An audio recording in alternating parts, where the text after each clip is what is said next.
LCS is back on weekends. We're down to 8 teams, down from 10. Doublelift is gone, TSM is gone, and now officially every single player from 2013 spring is gone. My name is Pauloway, and welcome to the 2024 LCS Week 1 Power Rankings.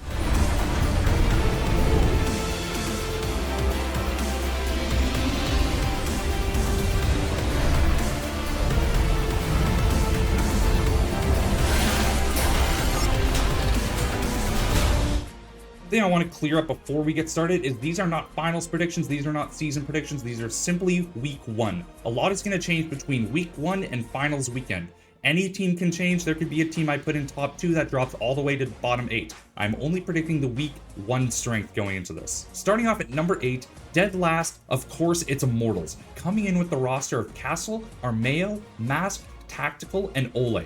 Immortals has made playoffs once in the last 8 splits. 4 years, 1 playoffs, 1 series win, immediately gone and back to their losing ways. Regardless of roster, I simply have no faith that this organization can put together a contending roster. It's clear that once again, Immortals went for the budget option. Bring in 3 established players who, while they have LCS experience, they're not going to get you anywhere close to an LCS championship. Sure, Tactical from the outside looking in looked decent last year, but with the roster he was on, was it that hard to look outstanding on that team? No shot. Is this roster better than last year's? Probably. Is it going to get you in top 6 of LCS? No shot. Then behind them you have Mask and Castle, hailing from Korea and landing on a bottom LCS org. We have seen time and time again, imports who come to NA to bottom teams probably didn't get any offers from the 3 big regions or top LCS teams. When nobody else wants them, there's usually a reason for it, and they struggle to match up to the top LCS teams. And coming in at number 7, we have Dignitas, who in 2023 heavily failed to match expectations that the entire community had of them. They're fully expected to comfortably make playoffs both splits and challenge potentially even for a semi-final spot. But what we saw instead was some of the worst team cohesion in LCS history. This year they have a much younger roster, and they'll be looking mainly towards Rich and Dove to be the main carries of this team, as they have the most experience of anybody else on the team in terms of professional esports. Building around Rich was a very smart decision for Dignitas, as he was one of the very few bright spots of that 2023 team. This Dignitas roster may as well just be the ghost of CLG past, as they have a lot of young players with a bunch of potential. However, going into week 1 specifically, I do not think they'll have the synergy built up to challenge any of the top 6 teams. But they will start 1-1 because they do play Immortals on day 1. And coming in at number 6, our first playoff team is none other than 100 Thieves, an org that went from holding the same roster for year after year to doing complete 180s from split to split. The only player returning from 2023 is Quid, a move that had a lot of people scratching their heads, as he was seen as, at best, a coin flip player who definitely didn't fill the shoes that Bjergsen left. He is going to have an amazing split to shed the demons of 2023 and start a new chapter in 2024 spring. The biggest strength of 100 Thieves is their top side of the map. Sniper has been an incredibly hyped player for years. He has the confidence of players like Fudge and Doublelift, and now it's time that he can finally back it up. And right behind him, he has River, who is previously on Golden Guardians, who opted out of the LCS. So now he's here, and he has proven time and time again how often he can carry games. So I think 100 Thieves' main strength going into week 1 and beyond is going to be that top side of the map. The most exploitable part of the map for 100 Thieves is going to be that bot lane. They are rolling with a rookie AD carry, and that's a role that throughout the entire history of the LCS has been the most competitive. For 100 Thieves' sake, they're really hoping that Ayla is able to return to form and stabilize the bot lane for them. 5th place goes to none other than our newest LCS team, Shopify Rebellion, who come in with massive shoes to fill as TSM has exited the league and Shopify has taken their spot. Shopify started off their roster building very strong by keeping both Boogie and Insanity, 2 players who heavily exceeded expectations in 2023 and look to only build on that existing synergy. I do feel like their bot lane is going to prove a lot of people wrong, as we have Zeyzal returning to the LCS after a few years in Academy. This player has been to the World Semi-Finals, he has been to LCS Finals, he is a veteran through and through, and he will bring that presence as well as a very positive atmosphere. I don't think there's another player in all of LCS that is as positive and happy and friendly as Zeyzal. At AD carry, we have Bvoy, who has a bit of controversy around him as he's good friends with the coach, and only time will tell if this is another Avalon of Winterfox situation. Jumping back many years, Team Liquid just can't escape their demons as they end up 4th on the power rankings.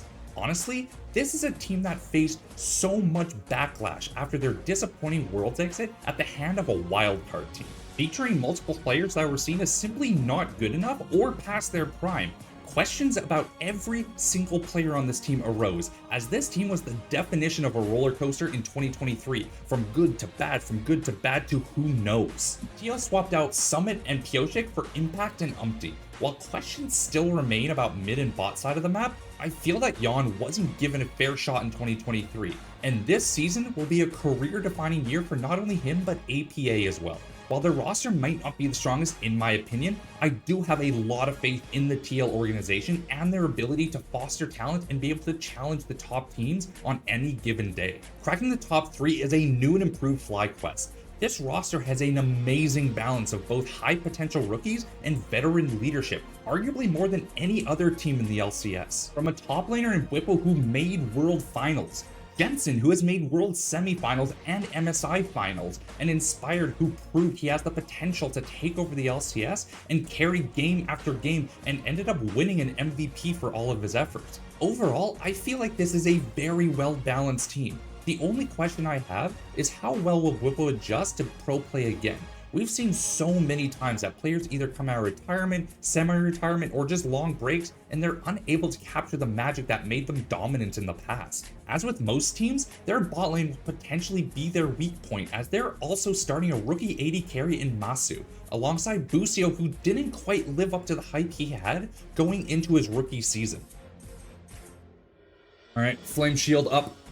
Coming in second is none other than the newest, longest standing Oregon LCS in Cloud9, who comes into 2024 with a massive chip on their shoulder, as NRG not only beat them in the final that they were expected to win 3-0, but also became the first non-Cloud9 team since 2014 TSM to make quarterfinals. Cloud9 upgraded massively in both mid and support, bringing in Jojo and Vulcan. On paper, Cloud9 should be the odds-on favorite to win the entire split. However, like I said at the start, this isn't a prediction for the entire season. This is strictly the strength of teams going into week 1. One thing I've learned over the last 11 years of watching LCS is that teams with new identities and new cores and even super teams will need a bit of time to develop most of the time. When Perks joined Cloud9 in 2021, yes, they won the spring split, but they lost the lock into Team Liquid. They were a better team. They beat Team Liquid in the finals, but they lost to Team Liquid at the start because Team Liquid had better synergy. It took a bit of time for Cloud9 to develop that synergy that got them a championship in the end. Are they massively behind number 1 in strength? Absolutely not. I would not be surprised if Cloud9 came in and just dominated week 1 with an easy 2-0. While I am very confident that Cloud9 will eventually take that number 1 spot, as of week 1, they'll be all the way down in the depths of number 2. Taking the very top spot in our week 1 power rankings and retaining 4 out of 5 members from 2023 is none other than NRG. Some might see them as a weaker team due to their lack of blockbuster moves in the offseason. However, I believe the minor upgrade they made in bringing in Fuhi for support will only complement their overall synergy, which I believe right now is the best synergy in the entire LCS. This roster reminds me a lot of the original Cloud9, a group of players who seem like genuine friends who play their style and overcome expectation time and time again. Palafox had a breakout year in 2023, and he proved by the end of the split he needs to be in the conversation for the best mid in the LCS. Jojopian has 1 title, Palafox has 1 title, Bjergsen's gone, Jensen's regressing. We are set up to see multiple years of Palafox and Jojopian battling back and forth constantly, and I am so excited to see 2 North American mid laners battling it on the Rift for years to come. Contracts finally wrapped up his 6-year redemption arc, not only making the finals again for the first time since 2017 spring, but also winning it in such a dominant fashion, then going to Worlds and putting on a masterclass versus G2. If he keeps this level of skill, I cannot wait to see him versus the likes of both Blabber and River. While questions remain about Dokka's ability to hold down the top lane, I feel like most LCS teams have this exact same concern about their own top laner. Despite this, I do have them at number 1, simply due to their existing synergy going into week 1. Even their new addition in Huhi has years of experience playing with FBI, so keep your eyes on that week 1 matchup between NRG and Cloud9. I have it like a 51% NRG. It could go either way. It was so hard to decide which team was number 1. Huge thank you to everyone watching. Comment down below what your power rankings are, or just tell me how wrong I am. Be sure to like and subscribe if you like this video.